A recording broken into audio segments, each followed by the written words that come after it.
I'm assuming you got to meet and hang out a little bit with 50 Cent for this.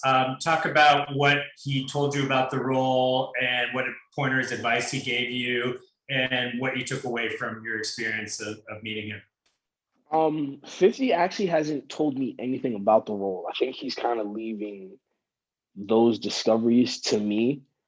Uh, I will say he's pulled me aside, during scenes we've shot, and if it was something that resembled maybe something he did, earlier in his life, he definitely, told that story and told me what he was feeling like, um, which just informs my decisions and my choices in that actual scene in that moment for the rest of the episode, which is the case with I don't even remember which episode that is.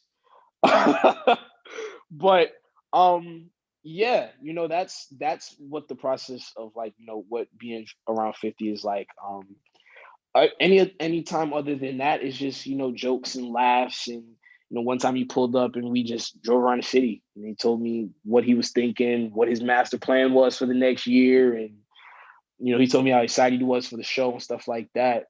But another thing about 50 is he always has game and is spitting wisdom. You just have to be willing to listen.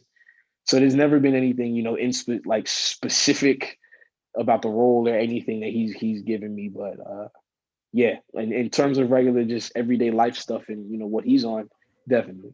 So tell us, what's something that you wish the audience really understood about your character that you think they might not get?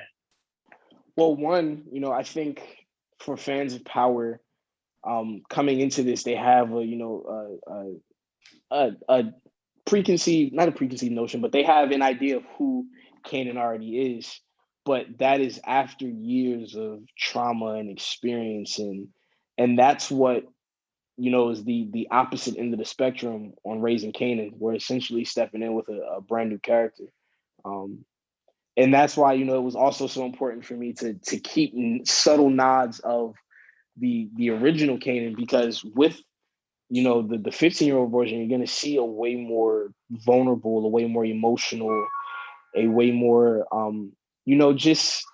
just open person, because he's a child. He doesn't he the world is new and fresh to him, and he's also trying to figure himself out in this time, and he's just everywhere doing everything, being so curious. And that's something I think I'm really hoping fans will get to understand, and hopefully gravitate and go on the journey with him throughout.